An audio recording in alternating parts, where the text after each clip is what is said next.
No, I'm here to tell you that November 5th, 2025 is a day that will go down in history.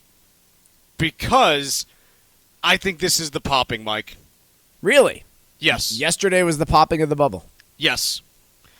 Here's what we had yesterday. Jensen Huang does an interview with the Financial Times, and he says China's going to win the AI race. He then issued a correction, shortly after, being like, oh, well, what I meant is, we're running really fast, but we've got to keep it up. By the way, if China wins the AI race, which they are not using any Nvidia chips, we are talking about the leader of the largest company in the world, and definitely saying his stuff doesn't matter. Right. So, yeah. It's the exact thing I was going to say. It's like, okay, so you're saying China's going to win the AI race. Let's unpack what this means. They're not using your technology, and you think they're going to win. Why should we buy your technology then? And there's no answer to that question. There is no answer. Now, I'm not saying that Nvidia chips are bad. By all accounts, and again, I'm not the expert here, but by all accounts, they are the cream of the crop. They are the best technology in the AI space. But if you don't need the best technology to win the AI race, then why would you buy the best technology to win the AI race? That's the question that you ask. He then tries to, walk it back and say, his quote is, as I've long said, China is nanoseconds behind America in AI. It's vital that America wins by racing ahead and winning developers worldwide. What does it mean to win AI? It doesn't just end. It's like fashion. You always have, something new. It's like, no one ever looked at, technology and was like, oh, gee, we got to Windows 95. I guess it's over. Yeah, I feel like people were probably asking the same question during the nuclear arms race. What's it mean to win this? And then we got to mutually assured destruction, and that's what kind of got there. Right, so here's our AIs are going to destroy each other? I don't know. I'm unclear about what that means, yeah. So you got Jensen saying this, which basically also comes off as kind of begging, hey, someone's got to help me out. And it's kind of... Quite honestly, I'm starting to get kind of sick of it. It's like I can't deal with this every week, him asking for more help and more money in this. Dude, you run a semiconductor company. It's not my responsibility to make sure that you're copacetic. Well, and the comment itself, if we take it, let's not take it as off-the-cuff remark that he honestly believes. Let's take it as CEO of a company is trying to achieve something. With a comment like that, what you are trying to achieve is the U.S. government getting more involved in your business and opening up either faster ways to produce the chips or, I guess, getting a way to get them into China. Because his comment was basically that we are selling no chips in China now. And this is where we get to the part that I find really problematic from yesterday. Mike, do you know who Sarah Fryer is? The name sounds familiar. I didn't before yesterday, in full disclosure. She's the CFO of OpenAI. Oh, yes. Okay, that's where it came from. Yep. She's the CFO of OpenAI, so she runs the business side and makes sure that the numbers add up. And she was at a Wall Street Journal conference yesterday and said in no uncertain terms, this is her direct quote, I'll read the piece from Bloomberg. Speaking at a Wall Street Journal business conference, OpenAI CFO Sarah Fryer explained that government backing could help attract the enormous investment needed for AI computing and infrastructure, given the uncertain lifespan of AI data centers. This is where we're looking for an ecosystem of banks, private equity, maybe even governmental. Federal loan guarantees would really drop the cost of financing, she explained. And this is where I got to go full stop.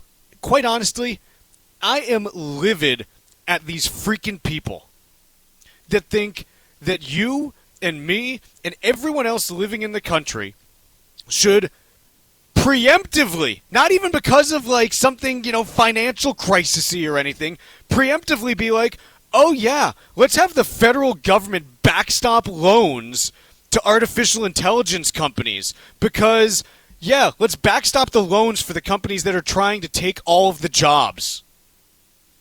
What a rich comment. What a load of crap. What a load of crap. I hope that this never happens. It should never. I am so upset. I can't, I read this and I was just like, you're asking for taxpayers to be on the hook proactively if loans to buy your magic machine data center woohoo whippy gadoo like I'm so cool I built a seal surfing video flops. Give me a freaking break. They know there's nothing there. I feel like, quite honestly, after yesterday, I feel like they're all just carnival barkers. It feels like all they want is all of the money. And I'm tired of it now. I am tired of it. It doesn't bother me that they want all of the money. It bothers me that they want the federal government to backstop their loans. Well, that's what I mean. It's like, why do you need that? Why do you need a federal government backstop for AI loans? Do you think the loans are going to go bad? Because if you think the loans are going to go bad, then there's absolutely no reason to do it. So, like, I saw this yesterday, and I got to tell you, like, I mean, again, it's like 24 hours later, and I'm still coming down from this. You know, like, the audacity to be like, yeah, we could really use a federal government backstop. And, of course, she backtracked and was like, oh, like, that's not what I meant. It's like, well, these are your words, man. Lady. You know, like, what are we doing here? So I just look at this, and it's like, I don't know. It like, when the CFO of the company that's committed to spend $1.5 trillion says, yeah, a government guarantee could really drop the cost of financing. No kidding. You don't have the money. You don't have the money, is what you're telling us. So I'm with you there. Can we go back to the Nvidia comments here for a moment? Yeah. You and I have talked about this at length, and maybe not enough on the show itself, about the U.S. versus China and artificial intelligence. And I feel like one of the biggest stories of the year has been completely now forgotten and swept under the rug. What was the name of the company earlier this year out of China that produced DeepSeek? DeepSeek. Go check your records on it. It was back earlier this year, and effectively this company came out and produced an incredibly compelling generative AI.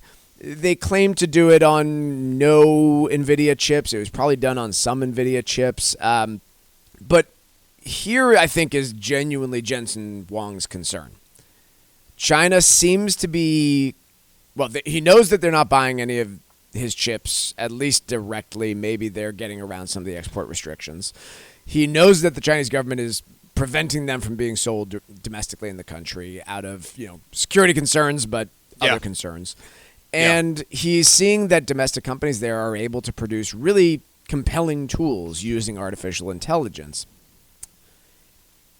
And finally, he's looking at the U.S. situation and saying, it's going to take a decade to get power plants on board. Everything moves much slower here. And so, yeah, maybe it was an intentional comment to get the government motivated to get in the fight with artificial intelligence in some way, kind of like OpenAI asked for more directly. But maybe it's coming out of genuine concern that, China is going to win this race. And I don't know what that means, practically speaking, but one thing it might mean is that China floods the market with cheap semiconductors that do 75 to 80% or more of what Nvidia chips do. And if that happens, again, today, Chuck, you tell me, what portion of the S&P 500 is comprised of Nvidia alone? 8.5. Okay. Shot across the bow of that business model, right? If and China chooses to flood the market with cheap semiconductors that can do most of what Nvidia's can, then there isn't a great business model there. And look, again, it's all kind of coalescing this week. Like, I'm sorry if I'm just like pulling things like together, like, all that don't go together. But you had Satya Nadella saying, "Hey, the bottleneck is no longer in compute; it's in power." Okay, like that's another, like, again, it's fitting into this whole story. You've got Oracle. Do you remember Oracle a month and a half ago? Stock popped from, I want to get the numbers right just so that I have it square. Stock popped from $240 a share to $345 when they reported earnings because magically, like $300 billion in additional revenue commitments appeared on their, projections. Oracle, as of today, has given all of that pop back 2 months later. Yeah. And so this is all like kind of coalescing for me where I'm looking at it and again, in the last week or two, you've got OpenAI being like, yeah, we're going to allow adult users to get into erotica. And it's just, is any of this pointing towards truly transformational stuff and again, I'm not trying to poo-poo the whole thing. I use artificial intelligence. I think it's useful. I think there are huge use cases, and I think that you can hold two views, one of which is I think we'll be using a lot more AI 5 years from now, and that this, something about this last couple weeks doesn't feel good for the AI story. Right? Yep. You're asking for loan guarantees. You're saying China's winning without your technology. You got stocks falling. Another CEO of one of the major companies saying it's not about compute anymore. It's about electricity. Something feels broken there. And granted, maybe they can get it back together. I mean, we were saying the same thing in March of this year, in February. And what we saw was in May, June, July, this whole line of new partnerships and you can sell to these countries and that, and that kind of led the next leg up. So maybe there is this is just a pause, and 6 to 9 months from now we're like, oh, this is what the new models can do, and here's the transformation. But man, I don't like being sold by the company saying, yeah, we're going to spend $1.5 trillion. The idea of, hey, how about a government backstop for us? Oh, give me a break. Go out and take the risk every other business has to. But that's just me.